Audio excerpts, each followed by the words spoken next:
안녕하세요. 서울시립대학교의 최상기 교수입니다. 학생들이 설계를 하는데 알아야 하는 경험치수, 기술 관련 사항을 6개 강의로 강의를 하고 있는데요. 이번엔 두 번째 강의 시간입니다. 우리가 그 경험에서 얻어지는 치수, 그러니까 엔지니어들의 계산에 의한 것이 아니라 우리가 건축가들이 엔지니어를 만나기 전에 우리가 미리 알아서 정해놔야 하는 치수, 그런 것들을 알고 있으면은 설계가 훨씬 더 실제적인 설계가 될 수 있고, 또한 나중에 그 여러 엔지니어들과 얘기를 할 때 이제 또 도움이 많이 됩니다. 지난 시간에는 우리가 평면도에서 그 벽의 두께와 기둥 사이즈를 구하는 방법을 한번 짚어보았습니다. 오늘은 그 내용을 토대로 해서 평면도를 그리는 방법을 한번 살펴보겠습니다. 그러니까 이번 강의만 듣지 마시고 그 이번 강의를 제대로 이해를 하려면은 그 전에 첫 번째 강의를 듣고 이것을 보았을 때 훨씬 더 도움이 될 거라고 생각합니다.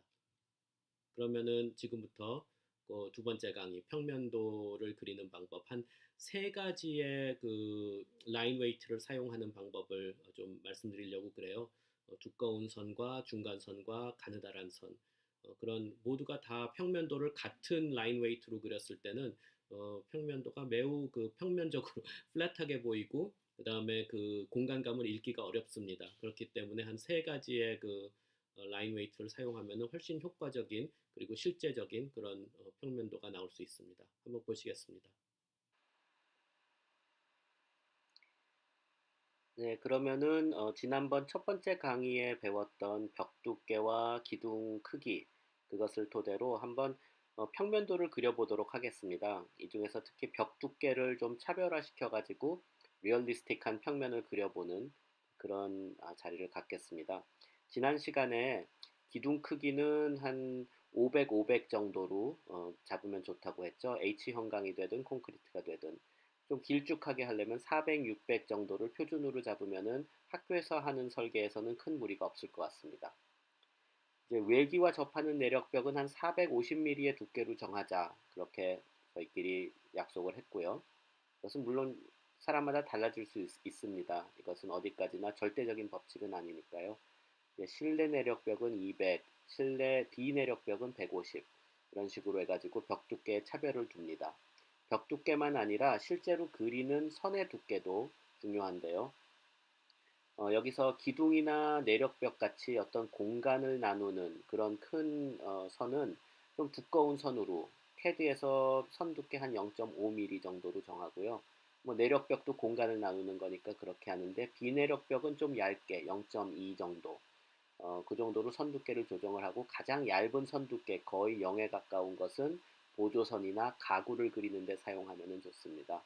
그래서 벽 두께 디멘션뿐만 아니라 선 두께까지도 이렇게 한 세 가지로 구분해서 그리면은 평면도가 훨씬 더 실제적이고 읽히기 쉽고 공간을 읽기도 훨씬 쉬워지는 그런 효과를 볼 수 있습니다.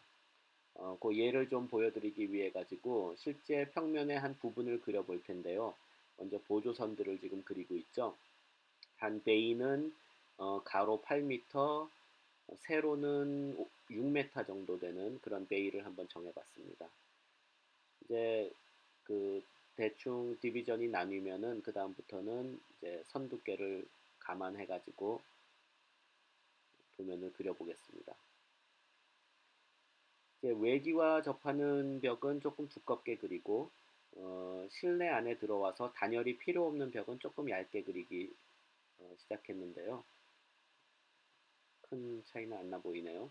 예, 엘리베이터도 그리고 계단실도 그리고 엘리베이터에서 이번에는 비내력벽 파티션 월이 나오고 또 그런 내력벽으로 나눠주는 부분 기둥이랑 만나는 거니까 아무래도 내력벽이 있으면 좋겠죠. 그 다음에 외벽은 두껍게 그려주고요. 그래서 이 중에서 파티션 월이 아닌 그 실제 구조체 힘을 받는 내력벽들은 해칭을 한번 해봤습니다. 여기서는 빨간색으로 해칭을 하는데 이 해칭하는 방법도 여러 가지가 있어요. 어떤 사람들은 뭐 그냥 하얗게 해칭을 안 하는 사람도 있고 어떤 사람들은 까만색으로 해서 선이랑 거의 차별이 안 되게 하는 사람도 있는데 저는 좀 약간 옅은 회색을 쓰는 것을 좋아합니다.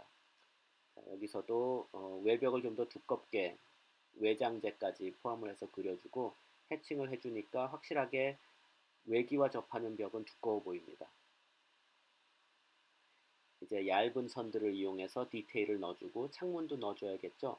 창문 두께를 얼마나 할까 고민하는 사람들이 있는데 유리만 그리면 안 됩니다. 유리뿐만 아니라 그것을 받치고 있는 수직 멀리언들의 두께, 이것이 간혹 뭐 150에서 200까지 될 때도 있어요. 거의 벽 두께랑 비슷합니다. 외부와 접하는 창문은 더 두껍겠고 내부에 있는 파티션 창은 조금 더 얇겠죠.